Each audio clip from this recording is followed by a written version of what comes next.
श्रीगणेशाय नमः। अथ श्रीनारायण कवचम्। राजोवाच यया गुप्तः सहस्राक्षः शवाहान् नृपुसैनिकान् क्रीडन्निव विनिर्जित्य त्रिलोक्या बुभुजे श्रियं भगवस्तन्ममाख्याहि वर्मनारायणात्मकम् यथा तथा इनः शत्रून् येन गुप्तो जयन्मृधे। श्रीशुक उवाच वृतः पुरोहितस्त्वाष्ट्रो महेन्द्रायानुपृच्छते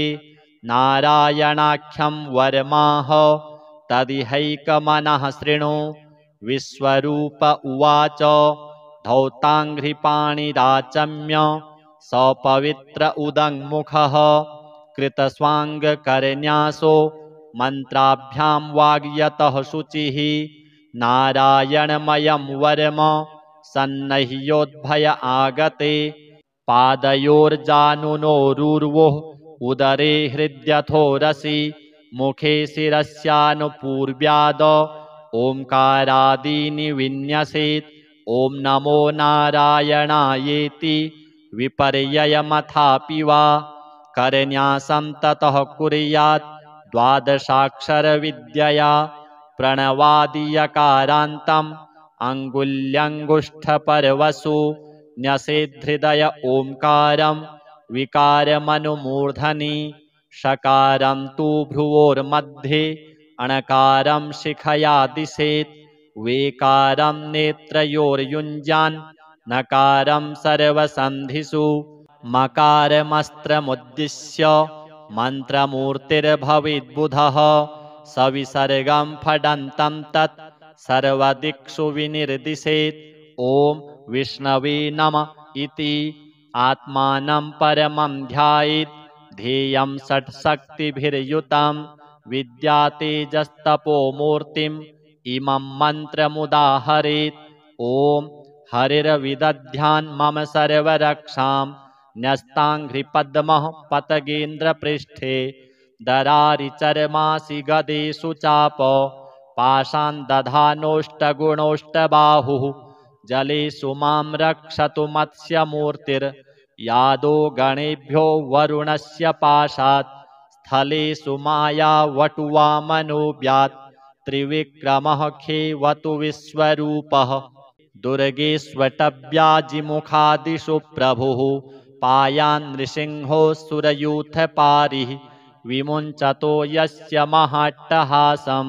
दिशो विनेदुर्न्यपतश्च गर्भाः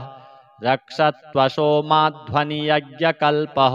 स्वदंष्ट्रयोनीतधरो वराहः रामोद्रिकूटेष्वथ विप्रवासे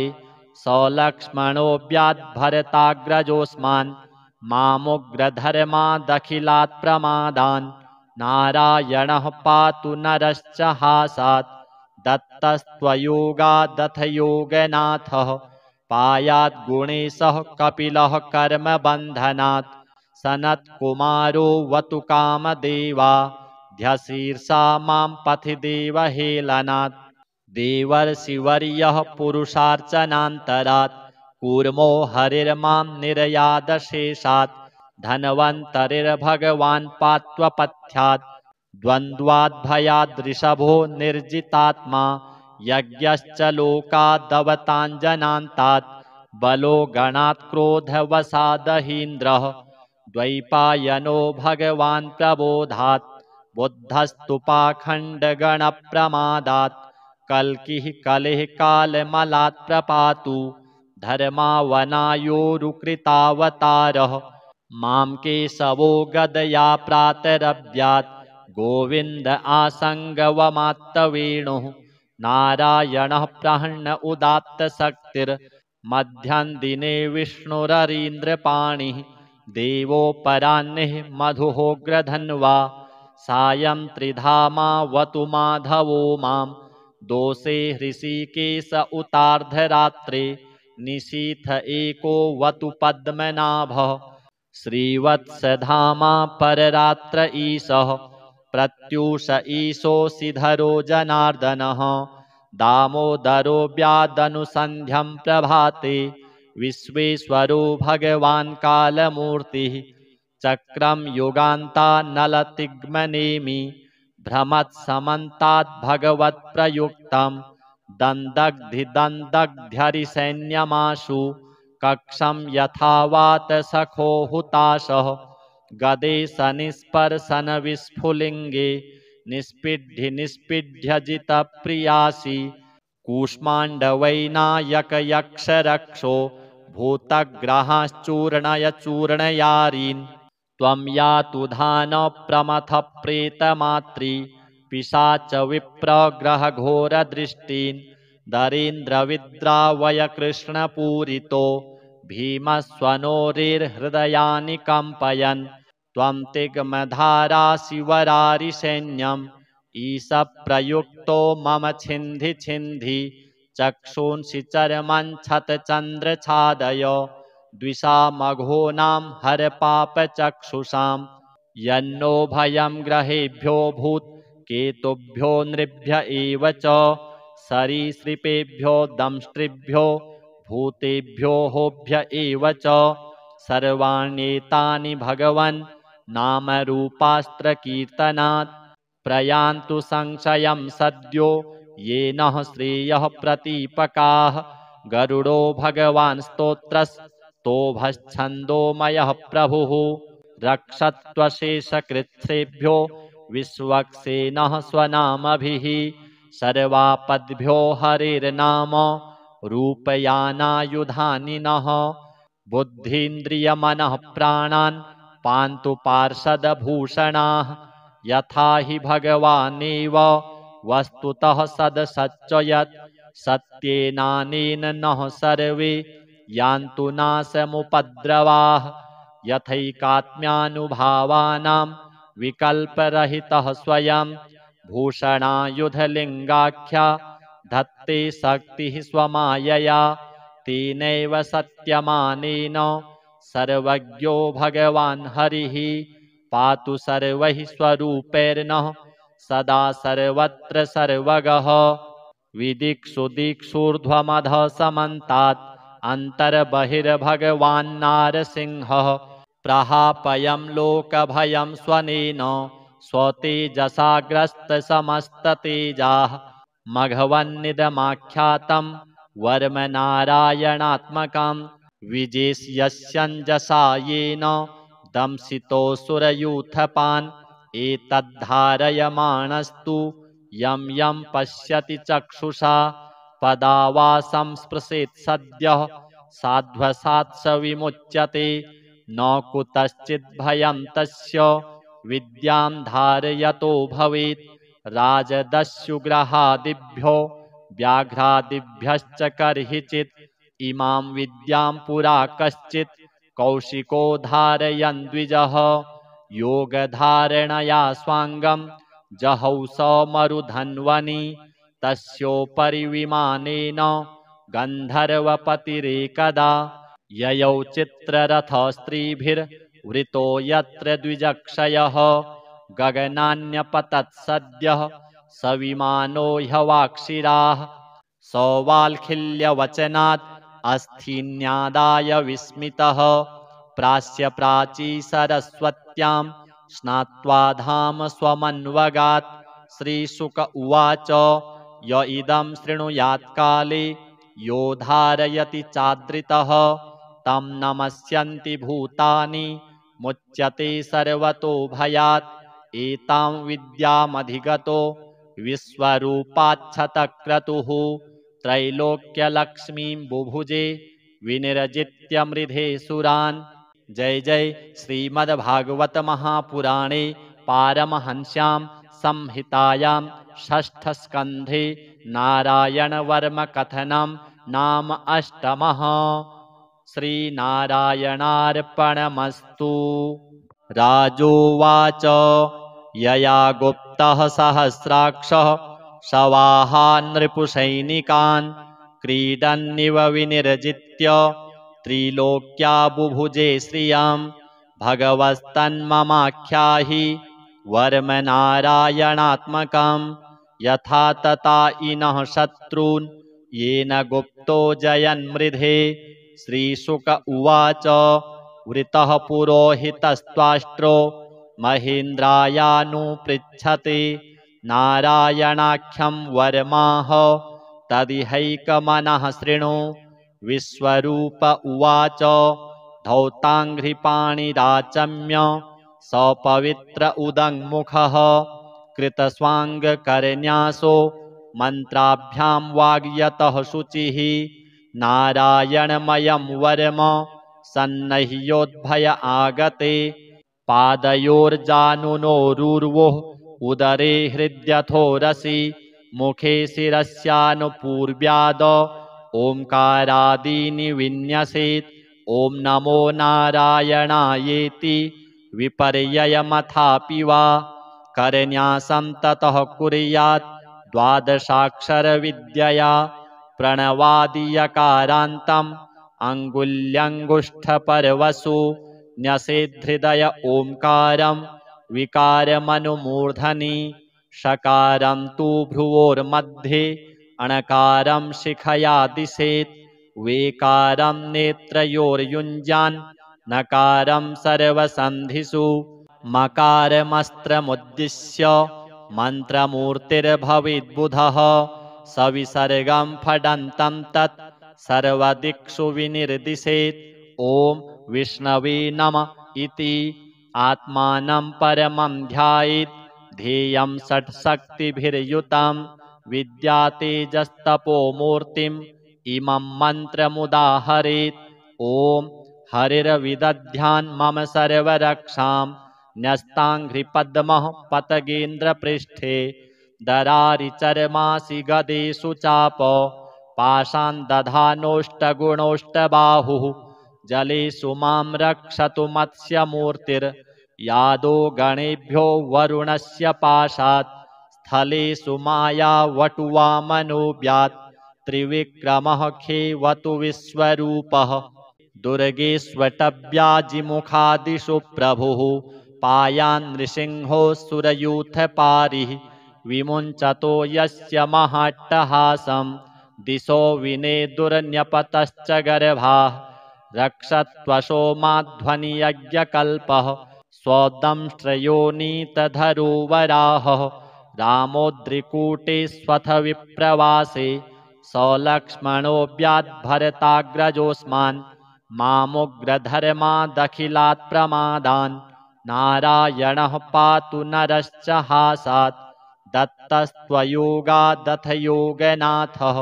पायाद्गुणेशः कपिलः कर्मबन्धनात् सनत्कुमारो वतु कामदेवा ध्यशीर्षा मां पथि देवहेलनात् देवर्षिवर्यः पुरुषार्चनान्तरात् कूर्मो हरिर्मां निर्यादशेषात् धन्वन्तरिर्भगवान् पात्वपथ्यात् द्वन्द्वाद्भयाद्ऋषभो निर्जितात्मा यज्ञश्च लोकादवताञ्जनान्तात् बलो गणात् क्रोधवसादहीन्द्रः द्वैपायनो भगवान् प्रबोधात् बुद्धस्तु पाखण्डगणप्रमादात् कल्किः कलिः कालमलात् प्रपातु धर्मावनायोरुकृतावतारः मां केशवो गदया प्रातरव्यात् गोविन्द आसङ्गवमात्तवेणुः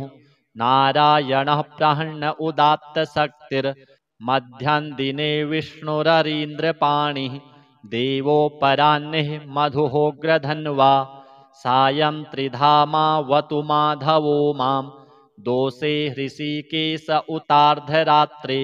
निशीथ एको वतु पद्मनाभः श्रीवत्सधामा पररात्र ईशः प्रत्यूष ईशोऽसिधरो जनार्दनः दामोदरो व्यादनुसन्ध्यं प्रभाते विश्वेश्वरो भगवान् कालमूर्तिः चक्रं युगान्तानलतिग्मनेमि भ्रमत्समन्तात् भगवत्प्रयुक्तं दन्दग्धिदन्दग्ध्यरिसैन्यमाशु कक्षं यथावात सखो हुताशः गदे सनिस्पर्शन विस्फुलिङ्गे निष्पीड्य जितप्रियासि कूष्माण्डवैनायकयक्षरक्षो भूतग्रहाश्चूर्णय चूर्णयारीन् त्वं यातु धानप्रमथः प्रेतमात्री पिशाच विप्रग्रहघोरदृष्टीन् दरीन्द्रविद्रावय कृष्णपूरितो भीमस्वनोरिर्हृदयानि कम्पयन् त्वं तिग्मधाराशिवरारिसैन्यम् ईशप्रयुक्तो मम छिन्धि छिन्धि चक्षूंसि चर्मञ्छतचन्द्रछादय द्विषामघोनां हर पापचक्षुषां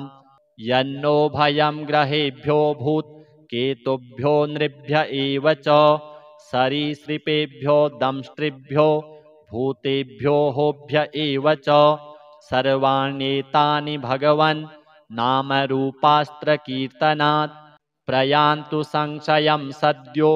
येन श्रेयः प्रतीपकाः गरुडो भगवान् स्तोत्रस्तोभश्छन्दोमयः प्रभुः रक्षत्वशेषकृच्छ्रेभ्यो विश्वक्सेनः स्वनामभिः सर्वापद्भ्यो हरेर्नाम रूपयानायुधानि नः बुद्धीन्द्रियमनः प्राणान् पान्तु पार्षदभूषणाः यथा हि भगवानेव वस्तुतः सदसच्च यत् सत्येनानेन नः सर्वे यान्तु नाशमुपद्रवाः यथैकात्म्यानुभावानां विकल्परहितः स्वयं भूषणायुधलिङ्गाख्या धत्ते शक्तिः स्वमायया तेनैव सत्यमानेन सर्वज्ञो भगवान् हरिः पातु सर्वैः स्वरूपैर्नः सदा सर्वत्र सर्वगः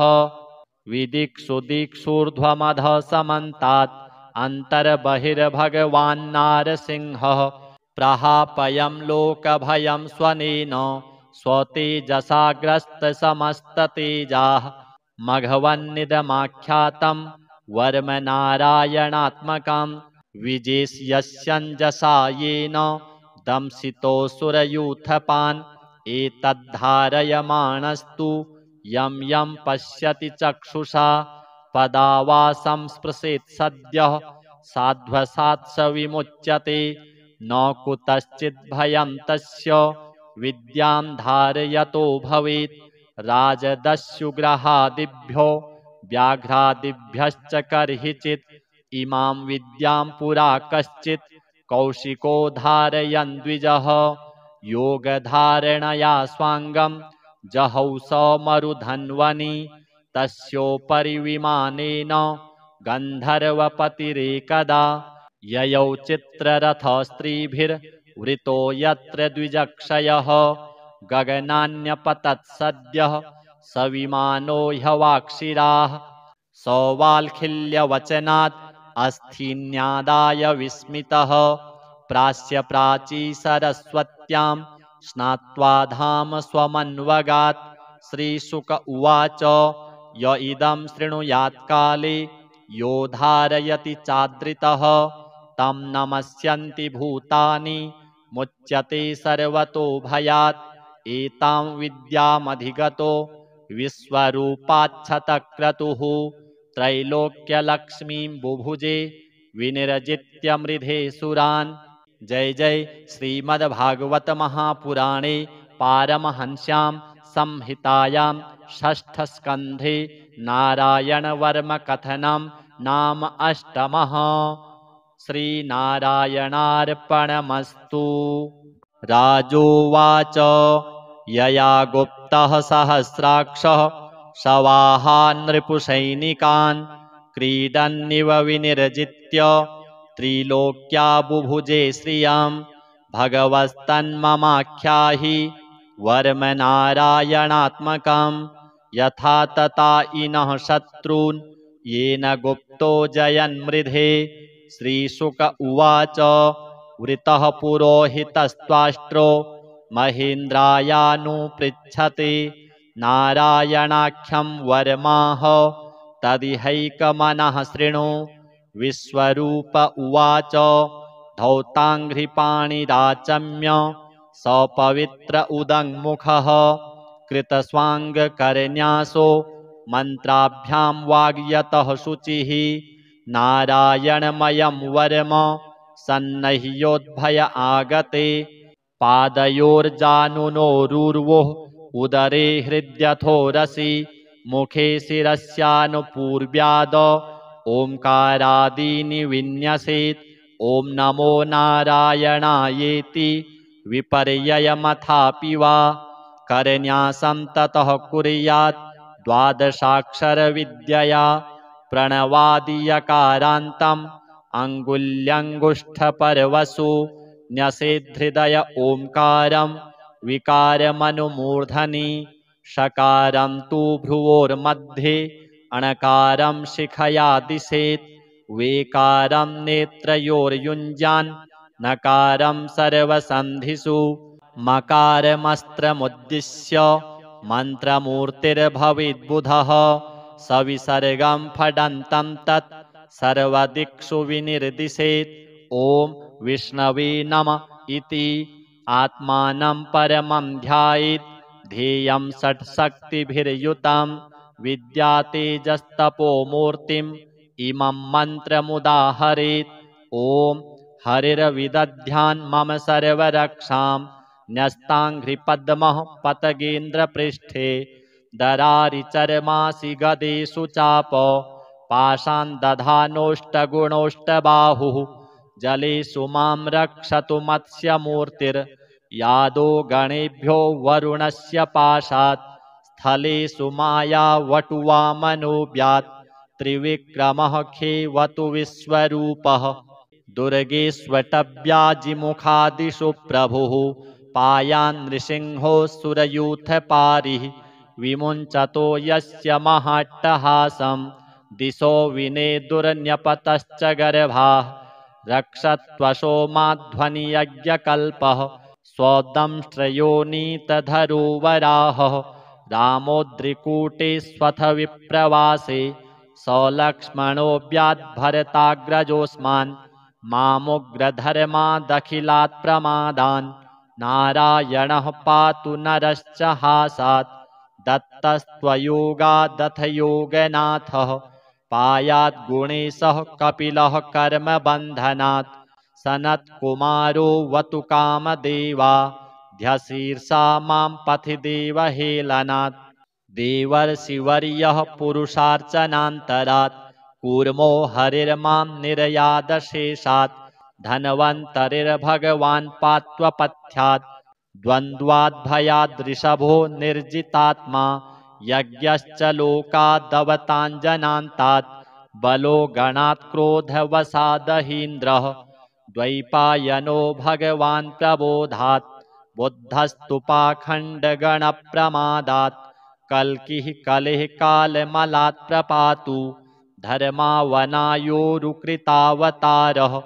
मां केशवो गदया प्रातरव्यात् गोविन्द आसङ्गवमात्तवेणुः नारायणः प्रहन्न उदात्तशक्तिर्मध्यं दिने विष्णुररीन्द्रपाणिः देवोपराह्निः मधुहोग्रधन्वा सायं त्रिधामावतु माधवो मां दोषे हृषीकेश उतार्धरात्रे निशीथ एको वतु पद्मनाभः श्रीवत्सधामा पररात्र ईशः प्रत्यूष ईशोऽसिधरो जनार्दनः दामोदरो व्यादनुसन्ध्यं प्रभाते विश्वेश्वरो भगवान् कालमूर्तिः चक्रं युगान्तानलतिग्मनेमि भ्रमत्समन्ताद् भगवत्प्रयुक्तं दन्दग्धिदन्दग्ध्यरिसैन्यमाशु कक्षं यथावात सखो हुताशः गदे सनिस्पर्शन विस्फुलिङ्गे निष्पीड्य निष्पीड्यजितप्रियासि कूष्माण्डवैनायकयक्षरक्षो भूतग्रहाश्चूर्णय चूर्णयारीन् त्वं यातु धानप्रमथः प्रेतमात्री पिशाच विप्रग्रहघोरदृष्टीन् दरीन्द्रविद्रावय कृष्णपूरितो भीमस्वनोरिर्हृदयानि कम्पयन् त्वं तिग्मधारासि वरारिसैन्यम् ईश प्रयुक्तो मम छिन्धि छिन्धि चक्षुंसि चर्मञ्छतचन्द्रछादय द्विषामघोनां हरपापचक्षुषां यन्नो भयं ग्रहेभ्यो भूत् केतुभ्यो नृभ्य एव च सरीसृपेभ्यो दंष्ट्रिभ्यो भूतेभ्यो होभ्य एव च सर्वाण्येतानि भगवन् नामरूपास्त्रकीर्तनात् प्रयान्तु संशयं सद्यो येन श्रेयः प्रतीपकाः गरुडो भगवान् स्तोत्रस्तोभश्छन्दोमयः प्रभुः रक्षत्वशेषकृच्छ्रेभ्यो विश्वक्सेनः स्वनामभिः सर्वापद्भ्यो हरेर्नाम रूपयानायुधानि नः बुद्धीन्द्रियमनः प्राणान् पान्तु पार्षदभूषणाः यथा हि भगवानेव वस्तुतः सदसच्च यत् सत्येनानेन नः सर्वे यान्तु नाशमुपद्रवाः यथैकात्म्यानुभावानां विकल्परहितः स्वयं भूषणायुधलिङ्गाख्या धत्ते शक्तिः स्वमायया तेनैव सत्यमानेन सर्वज्ञो भगवान् हरिः पातु सर्वैः स्वरूपैर्नः सदा सर्वत्र सर्वगः विदिक्षु दिक्षूर्ध्वमधः समन्तात् अन्तर्बहिर्भगवान्नारसिंहः प्रहापयं लोकभयं स्वनेन स्वतेजसाग्रस्तसमस्ततेजाः मघवन्निदमाख्यातं वर्मनारायणात्मकं विजेष्यस्यञ्जसा येन दंशितोऽसुरयूथपान् एतद्धारयमाणस्तु यं यं पश्यति चक्षुषा पदावासं स्पृशेत् सद्यः साध्वसात् स विमुच्यते न कुतश्चिद्भयं तस्य विद्यां धारयतो भवेत् राजदस्युग्रहादिभ्यो व्याघ्रादिभ्यश्च कर्हिचित् इमां विद्यां पुरा कश्चित् कौशिको धारयन् द्विजः योगधारणया स्वाङ्गं जहौ स मरुधन्वनि तस्योपरि विमानेन गन्धर्वपतिरेकदा ययौ चित्ररथस्त्रीभिर्वृतो यत्र द्विजक्षयः गगनान्यपतत् सद्यः स विमानो ह्यवाक्षिराः सौवाल्खिल्यवचनात् अस्थीन्यादाय विस्मितः प्रास्य प्राची सरस्वत्यां स्नात्वा धाम स्वमन्वगात् श्रीशुक उवाच य इदं शृणुयात्काले यो धारयति चादृतः तं नमस्यन्ति भूतानि मुच्यते सर्वतो भयात् एतां विद्यामधिगतो विश्वरूपाच्छतक्रतुः त्रैलोक्यलक्ष्मीं बुभुजे विनिर्जित्य मृधे सुरान्। जय जय श्रीमद्भागवत महापुराणे पारमहंस्यां संहितायां षष्ठस्कन्धे नारायणवर्मकथनं नाम अष्टमः। श्रीनारायणार्पणमस्तु। राजोवाच यया गुप्तः सहस्राक्षः शवाहान् नृपुसैनिकान् क्रीडन्निव विनिर्जित्य त्रिलोक्या बुभुजे श्रियं भगवस्तन्ममाख्याहि वर्मनारायणात्मकं यथा तथा इनः शत्रून् येन गुप्तो जयन्मृधे। श्रीशुक उवाच वृतः पुरोहितस्त्वाष्ट्रो महेन्द्रायानुपृच्छते नारायणाख्यं वर्माह तदिहैकमनः शृणु। विश्वरूप उवाच धौताङ्घ्रिपाणिराचम्य सपवित्र उदङ्मुखः कृतस्वाङ्गकरन्यासो मन्त्राभ्यां वाग्यतः शुचिः नारायणमयं वर्म सन्नह्योद्भय आगते पादयोर्जानुनोरुर्वोः उदरे हृद्यथोरसि मुखे शिरस्यानुपूर्व्याद ओंकारादीनि विन्यसेत्। ॐ नमो नारायणायेति विपर्ययमथापि वा करन्यासं ततः कुर्यात् द्वादशाक्षरविद्यया प्रणवादियकारान्तम् अङ्गुल्यङ्गुष्ठपर्वसु न्यसेद्धृदय ओङ्कारं विकारमनुमूर्धनि षकारं तु भ्रुवोर्मध्ये अणकारं शिखया दिशेत् वेकारं नेत्रयोर्युञ्जान् नकारं सर्वसन्धिषु मकारमस्त्रमुद्दिश्य मन्त्रमूर्तिर्भवेद्बुधः सविसर्गं फडन्तं तत् सर्वदिक्षु विनिर्दिशेत् ॐ विष्णवे नमः इति आत्मानं परमं ध्यायेत् ध्येयं षट्शक्तिभिर्युतं विद्यातेजस्तपोमूर्तिम् इमं मन्त्रमुदाहरेत् ॐ हरिर्विदध्यान् मम सर्वरक्षां न्यस्ताङ्घ्रिपद्मः पतगेन्द्रपृष्ठे दरारिचर्मासि गदेषु चाप पाशान् दधानोष्टगुणोष्टबाहुः जलेषु मां रक्षतु मत्स्यमूर्तिर्यादो गणेभ्यो वरुणस्य पाशात् स्थलेषु मायावटुवामनोऽव्यात् त्रिविक्रमः खेवतु विश्वरूपः दुर्गेष्वटव्याजिमुखादिषु प्रभुः पायान् नृसिंहो सुरयूथपारिः विमुञ्चतो यस्य महाट्टहासं दिशो विनेदुर्न्यपतश्च गर्भाः रक्षत्वशो माध्वनियज्ञकल्पः स्वदंष्ट्रयोनीतधरो वराहः रामोद्रिकूटेष्वथ विप्रवासे सलक्ष्मणोऽव्याद्भरताग्रजोऽस्मान् मामुग्रधर्मादखिलात् प्रमादान् नारायणः पातु नरश्च हासात् दत्तस्त्वयोगादथ योगनाथः पायाद्गुणेशः कपिलः कर्मबन्धनात् सनत्कुमारोऽवतु कामदेवा ध्यशीर्षा मां पथि देवहेलनात् देवर्षिवर्यः पुरुषार्चनान्तरात् कूर्मो हरिर्मां निर्यादशेषात् धन्वन्तरिर्भगवान् पात्वपथ्यात् द्वन्द्वाद्भयाद्ऋषभो निर्जितात्मा यज्ञश्च लोकादवताञ्जनान्तात् बलो गणात् क्रोधवशादहीन्द्रः द्वैपायनो भगवान् प्रबोधात् बुद्धस्तु पाखण्डगणप्रमादात् कल्किः कलिः कालमलात् प्रपातु धर्मावनायोरुकृतावतारः मां केशवो गदया प्रातरव्यात् गोविन्द आसङ्गवमात्तवेणुः नारायणः प्रहर्ण उदात्तशक्तिर्मध्यं दिने विष्णुररीन्द्रपाणिः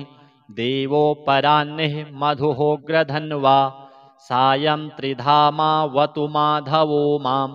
दोषे हृषीकेश उतार्धरात्रे निशीथ एको वतु पद्मनाभः श्रीवत्सधामा पररात्र ईशः प्रत्यूष ईशोऽसिधरो जनार्दनः दामोदरो व्यादनुसन्ध्यं प्रभाते विश्वेश्वरो भगवान् कालमूर्तिः चक्रं युगान्तानलतिग्मनेमि भ्रमत्समन्तात् भगवत्प्रयुक्तं दन्दग्धिदन्दग्ध्यरिसैन्यमाशु कक्षं यथावात सखो हुताशः गदे सनिस्पर्शन विस्फुलिङ्गे निष्पीड्य निष्पीड्यजितप्रियासि कूष्माण्डवैनायकयक्षरक्षो भूतग्रहाश्चूर्णय चूर्णयारीन् त्वं यातु धानप्रमथः प्रेतमात्री पिशाच विप्रग्रहघोरदृष्टीन् दरीन्द्रविद्रावय कृष्णपूरितो भीमस्वनोरिर्हृदयानि कम्पयन् त्वं तिग्मधाराशिवरारिसैन्यम् ईशप्रयुक्तो मम छिन्धि छिन्धि चक्षूंसि चर्मञ्छतचन्द्रछादय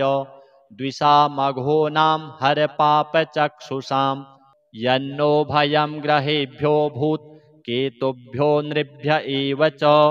सरीसृपेभ्यो दंष्ट्रिभ्यो भूतेभ्यो होभ्य एव च सर्वाण्येतानि भगवन् नामरूपास्त्रकीर्तनात् प्रयान्तु संशयं सद्यो येन श्रेयः प्रतीपकाः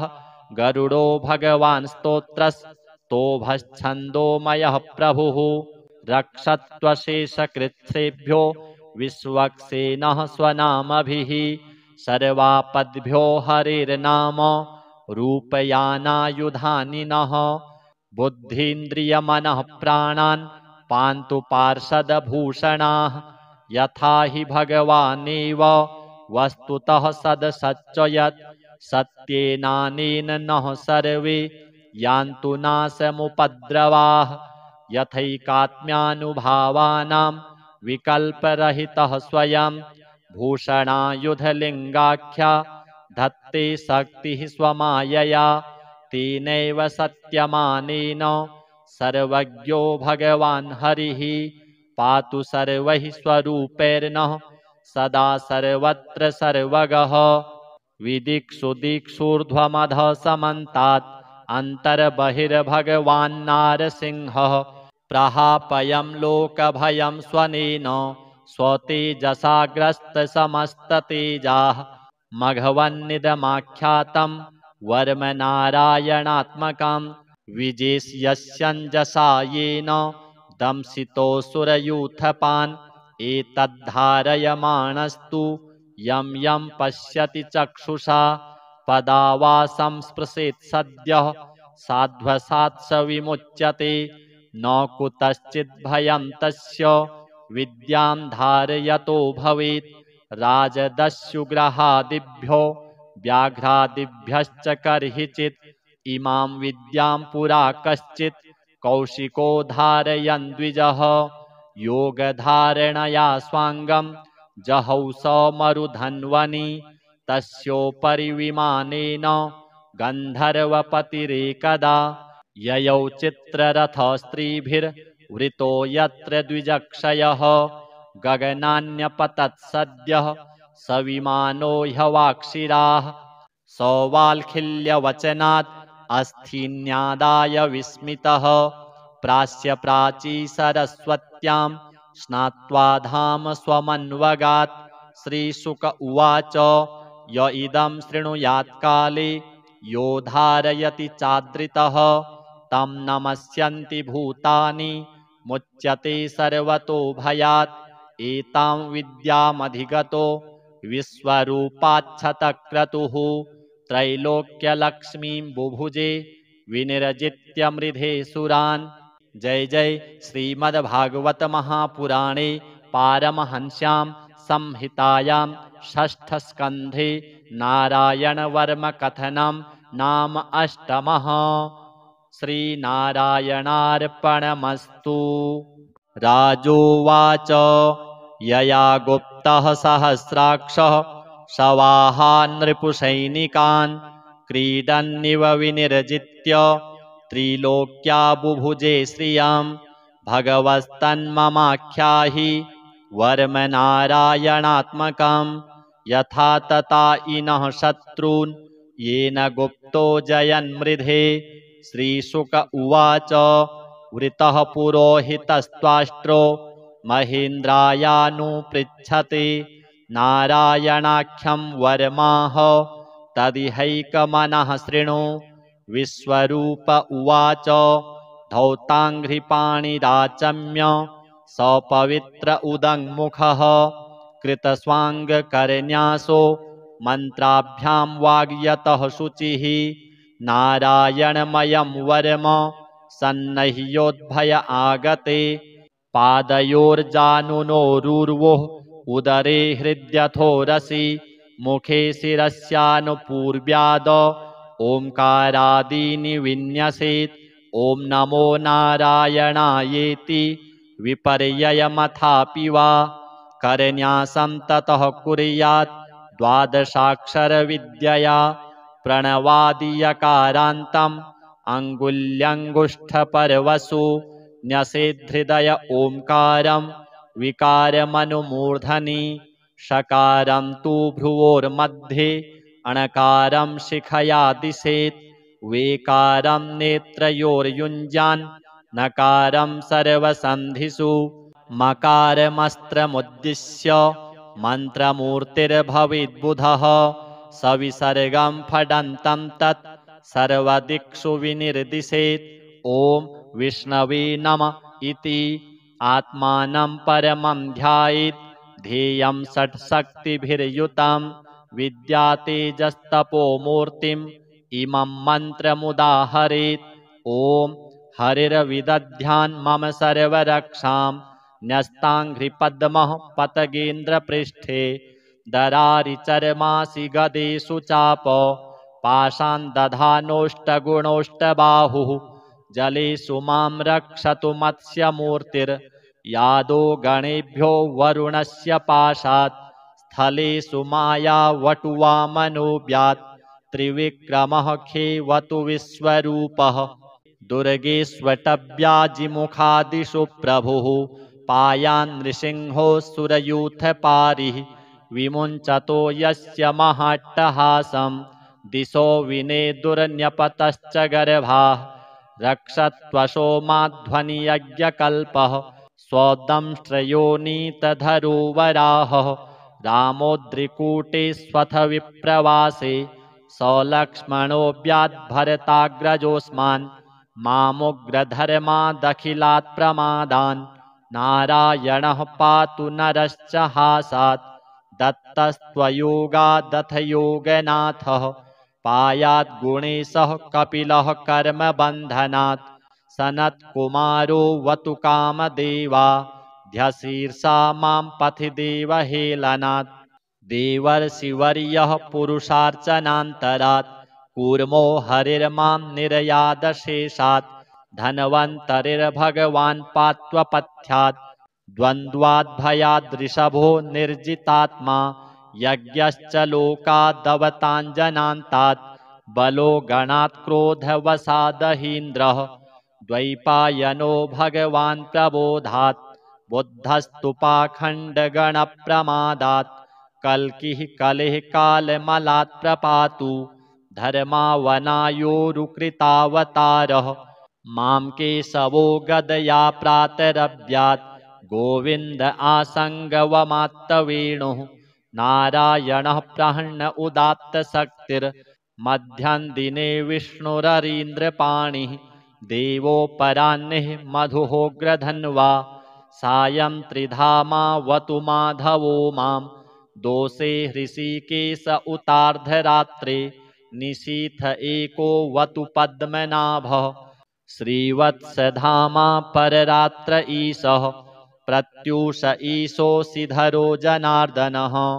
दामोदरो व्यादनुसन्ध्यं प्रभाते विश्वेश्वरो भगवान् कालमूर्तिः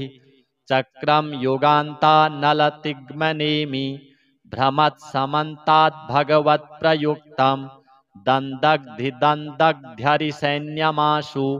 कक्षं यथा वातसखो हुताशः गदे सनिस्पर्शनविस्फुलिङ्गे निष्पीड्य कूष्माण्डवैनायकयक्षरक्षो